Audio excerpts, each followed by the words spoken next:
જમ્મુ કાશ્મીરના પહેલગામમાં 22 એપ્રિલ 2025ના રોજ થયેલા આતંકી હુમલામાં ભાવનગરના નિવાસી યતીશભાઈ સુધીરભાઈ પરમાર અને તેમના પુત્ર સ્મિત યતીશભાઈ પરમારનું દુઃખદ અવસાન થયું હતું.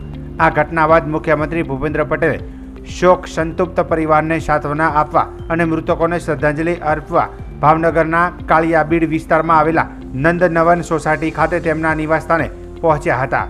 બંને મૃતદેહોને શ્રીનગરથી ઇન્ડિગોની ફ્લાઇટ દ્વારા પહેલા મુંબઈ અને ત્યાંથી અમદાવાદ લાવવામાં આવ્યા હતા. ત્યારબાદ રોડ માર્ગે મધ્યરાત્રે મૃતદેહો ભાવનગર પહોંચ્યા હતા. મોડી રાત્રે મૃતદેહો ભાવનગર આવતા જ મુખ્યમંત્રીએ પરિવારજનોને મળીને ઊંડી સંવેદના વ્યક્ત કરી સ્વર્ગસ્થ પિતા પુત્રને ભાવપૂર્ણ શ્રદ્ધાંજલિ અર્પણ કરી હતી અને તેમને દિવંગત આત્માઓની શાંતિ માટે પ્રાર્થના પણ કરી હતી.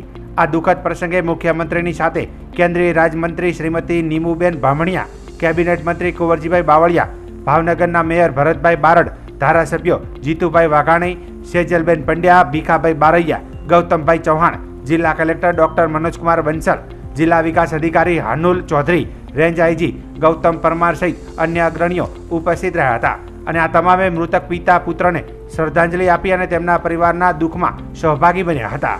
આ આતંકી હુમલાને ભાવનગર સહિત સમગ્ર ગુજરાતમાં શોકની લાગણી ફેલાવી છે.